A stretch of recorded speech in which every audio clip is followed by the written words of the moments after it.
I sorry, Flex. I can fanboy nerd up all day on you. So, question. Um, I don't remember the exact show, but I think you came in around 226, and there was nothing to improve on. I mean, it was sheer perfection. There's nowhere to go from there. And then within a couple of years of that, kind of the keeping up with Ronnie age came in, 260, which you had no problem massing up to. I'm just kind of curious your thoughts in terms of, like, if you had to pick the winner of a flex wheeler, all the flex wheelers, which version would you pick? It would actually be the 99 English Grand Prix. You can pull it up on YouTube. I've listened to the arguments and I've actually compared photos to like my 93 when I was like 216 when I first won the Honor Classic. And yeah, my condition was extraordinary and stuff then, but I was too small and flat. Actually, my 98 Honor Classic players would defeat, in my mind, would defeat my 93, but and in 99 at the English Grand Prix, I was able to reach a condition and size that I don't think was ever matched throughout my career. And I was 256. Actually, me and Ronnie weighed the same weight. I strided everything, glutes and everything like that. Even Ronnie, we did a podcast a few months ago, and he's like, "Yeah, you beat me in that show. You whooped my ass in that show." And I was like, "It doesn't matter because you walked away with the trophy." But no, that kind of happened because I was always chasing a champion. So first it was Dorian, and he was bigger, and even after I won the Honor Classic, and they said, "Hey, if you think you're going to go up against Dorian, you better get a lot harder and a lot bigger." And I remember looking at the judge, and in my ignorance, just I'm like, "Yeah, the only way I'm gonna get harder than I am now is in my coffin, man. What are you talking about?" But whenever you're chasing a champion, he's perceived as the standard. So of course they were all bigger than I was. So I just thought being bigger is better. In hindsight, I should have stayed right around, 230, 245 and just tried to bang better and better condition in. But, hindsight is worth a million, When you were prepping for those shows, like, what did your food look like? Eating kind of, high to moderate carbs, high protein, low fat? What were you doing? No, what I didn't understand is my kidneys was failing due to FSGS, and the reason why I had to have a kidney transplant later on. But it was just getting harder and harder to reach my condition as I got older. So I had to start taking drastic measures and going, anywhere from 1 to 2, and even sometimes a little bit over 3 months, 0 carbs. And at that time, I would just I would eat 88 ounces of filet mignon a day would be my meals. So anywhere from 7 to 8 meals of 12 ounces of filet mignon would be my meal, along with just drinking Crystal Light. I did not know that you were such a low carb. Like, you would compete that way without carbs. Yeah, so I would go all the way up, and I don't really know if it's carb sensitive. I think if you train your body, it becomes normal. Just like like Stan coming from cold weather places now, he loves it here. I come from a hot area, so there's no way in the world I would love to be in a cold area. But if I lived there long enough, you adapt, right? So I just had to learn to adapt to that, because it was the only way I could achieve great condition and being a lot bigger. But no, so my carb would, consist of maybe 1 or 2 meals going into the show. And sometimes my carb up would be like 2 spoonfuls of oatmeal. And, I would literally like light up like a candle. So it's kind of like, if there's a fire going on in a room and there's a deficit of air, so hence me just eating protein and no carbs. As soon as, you open a door, the fire it takes on a different life. It explodes. So, what I found after going so long on 0 carbs, all it took is just very little for my body to explode.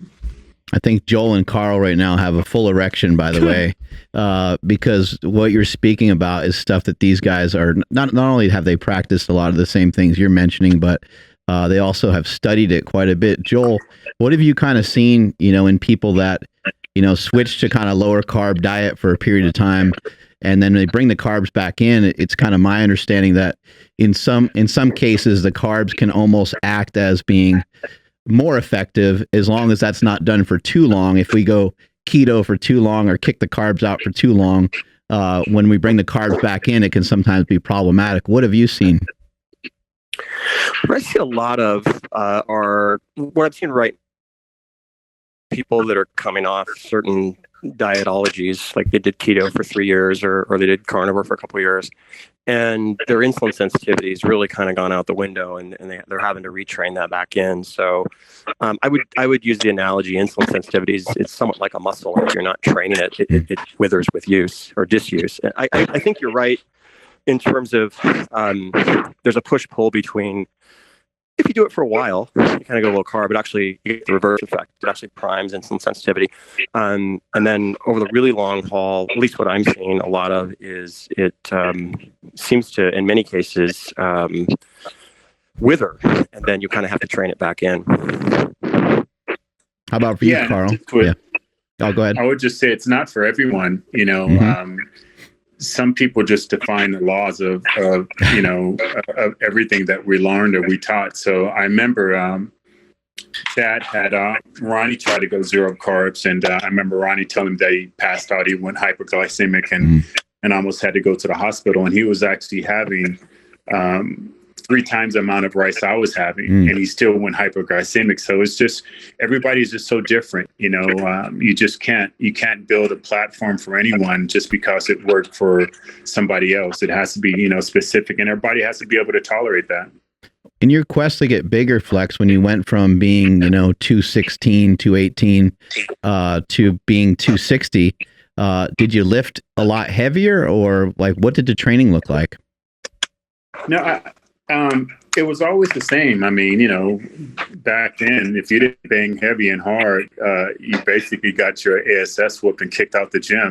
So, my training partners was Rico McClinton and Chris Cormier, and we just not really, I guess, trying to do it, but we just were known to just throw some serious weight. We'd challenge anybody who came in to try to, F with the trio. I remember, a great friend of mine, Lou Ferrigno, I had the honor of competing on stage. I mean, I don't know how many of you have actually been able to compete with your childhood hero, but just to stand on stage with the Incredible Hulk is just unreal. I was just beside myself. But I remember the first time we met in the gym, he was actually, he was incline benching, and me and Rico and Chris were inclining benching on a bench next to him. So we would always, we'd just always F with people, not being rude about it, just competitive, having fun. It was all on love and respect. So, every time Louis threw another plate on, we'd throw another plate on, and he did a couple of reps, and then we all threw on 4 plates and we knocked out 10, and then Rico and Chris went a little bit higher. I think I went to like 465, and you kind of just looked over like, you guys are strong, so we earned this respect, but it was like that back then. But no, it's just an evolution of continuously doing the same thing. You just get better and better. If if you're a martial artist, and you keep kicking, you just get better and better at that kick. It becomes lighter, becomes faster, it becomes, just second nature. It's like, Bruce Lee said, I fear not the man who practiced 1,000 kicks. I fear the man who practiced 1 kick 1,000 times. So imagine that, doing the same kick over and over and over 1,000 times. Imagine how supreme you're going to be at doing that. I mean, people are going to know that you're actually throwing that same kick, but there's nothing they're going to be able to do about it. So it was just an evolution of just being in the gym and training. So you just get, stronger and stronger. Again, it all depends on your body type and everything, but the same thing with sprinters or MMA or grapplers. They do the same thing over and over. So you take a grappler or a wrestler from the age of 8 or whatever, they're doing the same thing at the age of, 29 or whatever, but they've been doing it so long, they're so more superior at it. So it's just kind of an evolution of it. And were you able to get bigger without carbs, or was that a different part of your career?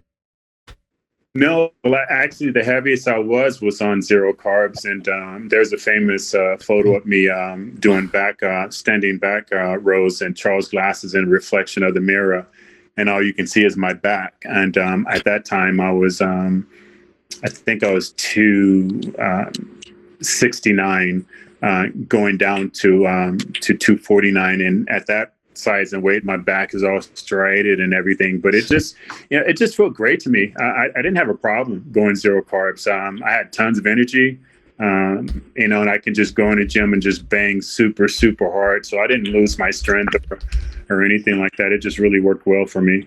We have, go ahead. I just want to quickly say F Michael Hearn. I've seen him popped up on here, so F Michael Hearn. Yeah, I gotta say the same exact thing.